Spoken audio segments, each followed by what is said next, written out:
Oke, selamat datang semuanya. Coba deh, waktu kita dengerin orang ngaji, pernah nggak sih ngerasa ada kayak getaran atau gemah suara yang khas banget, yang bikin bacaannya jadi indah?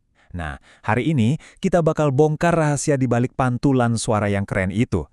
Pasti pernah kan, waktu kita khusyuk dengerin seorang qori, ada beberapa suara yang kedengerannya kayak memantul, tapi dengan indah. Nah, itu tuh sebenarnya apa ya? Jawabannya, teman-teman, ada di dalam ilmu tajwid. Jadi semua keindahan dan presisi dalam bacaan Al-Quran itu ada aturannya. Tajwid inilah yang jadi semacam panduan buat kita biar bacaan kita sempurna dan maknanya tetap terjaga, persis seperti aslinya. Sekarang, yuk kita fokus ke salah satu elemen paling penting yang bikin lantunan Al-Quran itu terdengar merdu. Kita sebut aja pantulan ya, biar gampang.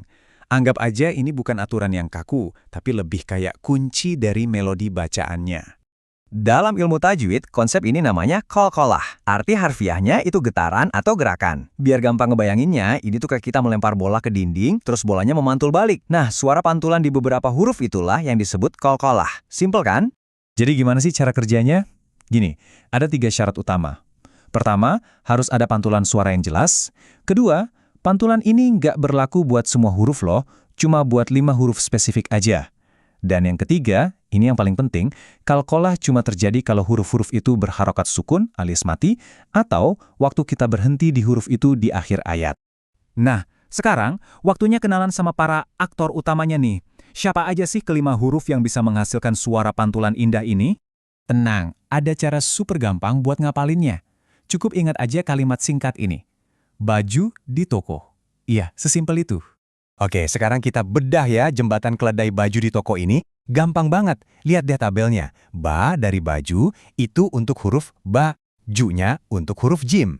Di-nya untuk huruf dal. Terus kata kedua, toko. To-nya buat huruf ta, dan ko-nya buat huruf kof. Keren kan? Setiap suku kata langsung nunjuk ke hurufnya. Dijamin cara ini bikin kita nggak bakal lupa lagi sama 5 huruf ini. Oke, kita udah kenal sama huruf-hurufnya. Tapi ternyata pantulannya itu nggak selalu sama kuat. Ada 2 jenis. Ada yang kecil, ada yang besar. Yuk kita lihat bedanya. Jadi, ada 2 jenis nih. Yang pertama namanya qalqalah sugra, yang artinya kecil.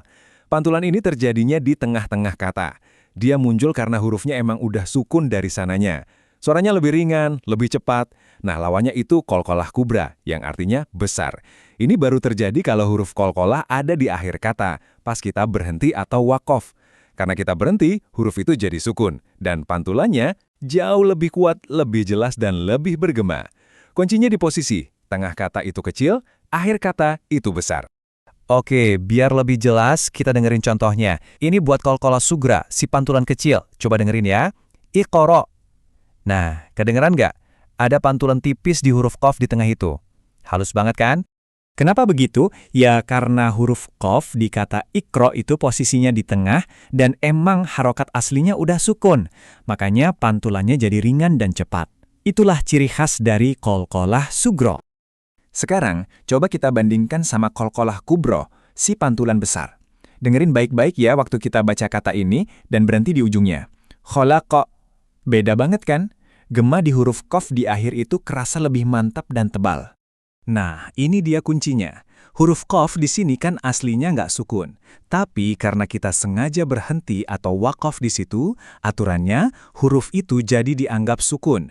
Nah, momen berhenti di akhir kata inilah yang jadi pemicu pantulan besar yang kita dengar tadi. Oke, kita udah belajar soal teknisnya. Tapi mungkin ada yang nanya, kenapa sih ini penting banget buat dipelajari? Nah, ini bukan cuma soal teknis, tapi ada tujuan yang jauh lebih besar. Setidaknya ada 3 alasan penting. Pertama, dan ini yang paling krusial untuk menjaga makna. Salah mengucapkan satu huruf saja bisa-bisa artinya jadi beda. Kedua, tentu aja soal keindahan.